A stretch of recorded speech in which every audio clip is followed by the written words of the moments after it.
इंद सद्वंदियाणं तिहुअणहित मधुर विशद वक्काणं अंतातीत गुणाणं नमो जिणाणं जित भवाणं। हम सभी पंचस्तिकाय संग्रह का अध्ययन कर रहे हैं। इसमें हमने प्रथम अधिकार का वर्णन करते हुए जीव अस्तिकाय का वर्णन कर रहे थे। जीव अस्तिकाय के जो लक्षण गाथा 27 में बताए गए हैं उसमें से हमने उपयोग लक्षण का वर्णन कर लिया था। और अब जो वर्णन चल रहा है हमारा वो कर्तृत्व गुण का चल रहा है।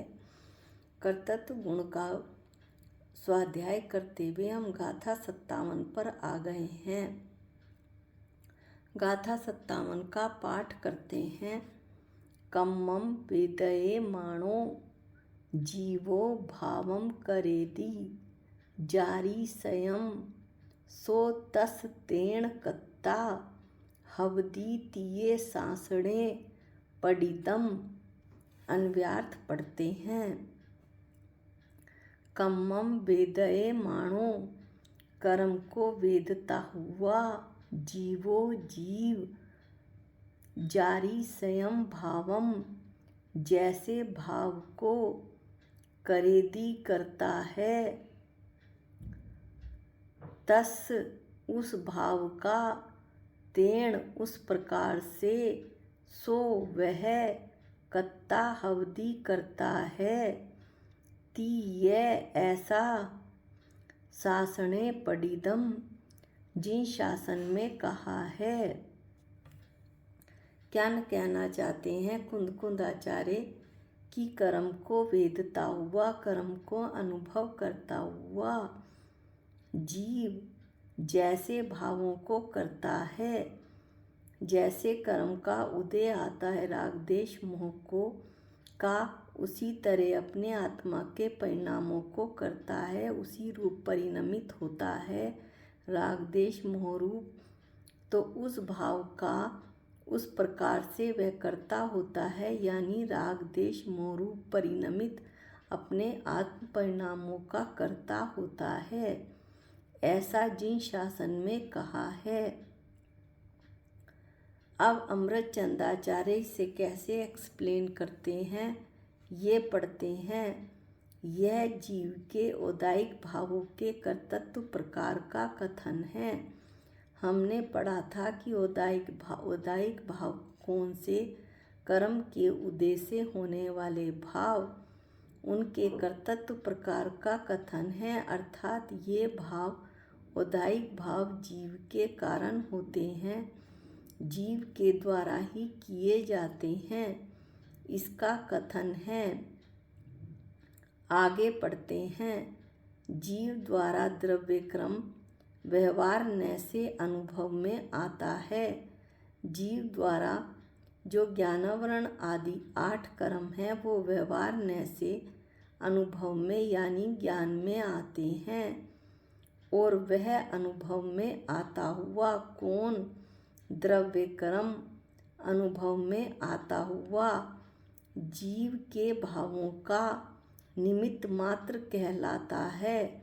अर्थात जीव के जो भाव हुए राग देश मोह के, उसमें ये जो द्रव्य क्रम है ज्ञानावरण आदि, ये केवल निमित्त मात्र होते हैं। राग के उदय में जीव स्वयं रागी, देश के उदय में स्वयं देशी और मोह के उदय में स्वयं मोही बनता है। वह द्रव्य कर्म निमित्त मात्र होने से ये जो ज्ञानावरण आदि 8 कर्म हैं ये केवल निमित्त मात्र होते हैं। और ये तो जीव उन्हीं द्रव्य कर्म रूप हो जाता है। जीव द्वारा कर्ता रूप से अपना कर्म रूप कार्य रूप भाव किया जाता है, यानी इन द्रव्य कर्मों के निमित्त पड़ने पर जीव कर्ता बनता है। और राग देश मोह के उदय में जो कार्य करता है, कार्य होता है, वो रागी देशी मोही होने का होता है। और ये जो कार्य है, ये जो भाव हैं, वो जीव द्वारा ही किए जाते हैं। मेरा पुत्र, मुझे इसमें बड़ा राग है, मुझे ये बड़ा प्रिय है। मेरा मकान, मेरी कोठी, मेरा बंगला और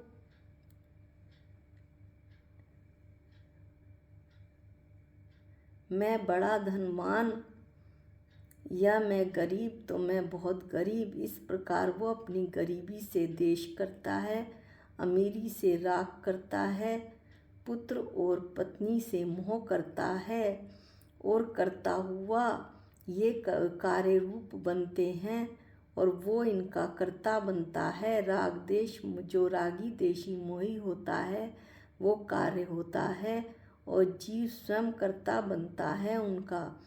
इसलिए जो भाव जिस प्रकार से जीव द्वारा किए जाते हैं, जो भाव यानी जिस रूप जीव परिणमित होता है, यानी रागी राग का उदय हुआ तो राग देश रूप राग रूप जीव परिणमित हुआ, तो उस भाव का यानी राग भाव का उस प्रकार से वह जीव कर्ता होता है, यानी वह राग देश के उदय में रागी देशी होता हुआ, उसी प्रकार से रागी देशी होता हुआ जीव उन भावों का कर्ता बनता है।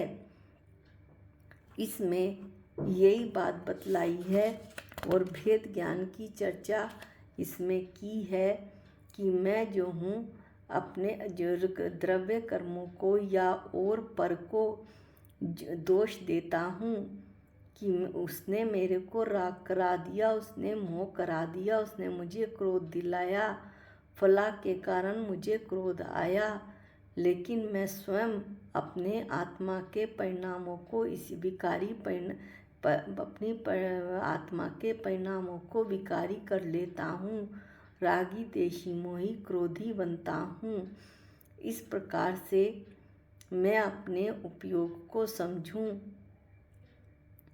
मेरा उपयोग एक ही है, चाहे उसे मैं पर में लगाऊं और चाहे अपने निर्मल स्वभाव में लगाऊं ज्ञाता दृष्टा, कि मैं मकान, पुत्र, पत्नी और धन संपदा या जो भी मेरे को दिखाई पड़ रहे हैं, विचार भी पुद्गल हैं जो मेरे दिमाग में चल रहे हैं, ये सब पर हैं। मैं इनको जानने और देखने वाला हूँ, इसके सिवाय मैं कुछ भी नहीं हूँ। मैं चेतन भगवान आत्मा हूँ, इसके सिवा मैं कुछ भी नहीं हूँ। इस प्रकार अपना उपयोग पर में ना लगाकर उसे सब में लगाऊं। इसी भावना के साथ गाथा 57 को यहाँ समाप्त करते हैं। गाथा 58 को अगले वीडियो में पढ़ेंगे। आज के लिए इतना ही। निज निधि निज में बताई, ये अनंत उपकार है, इसके लिए जिन वाणी माँ को वंदनानंत बार है, वंदनानंत बार है। सबको जय जिनेंद्र।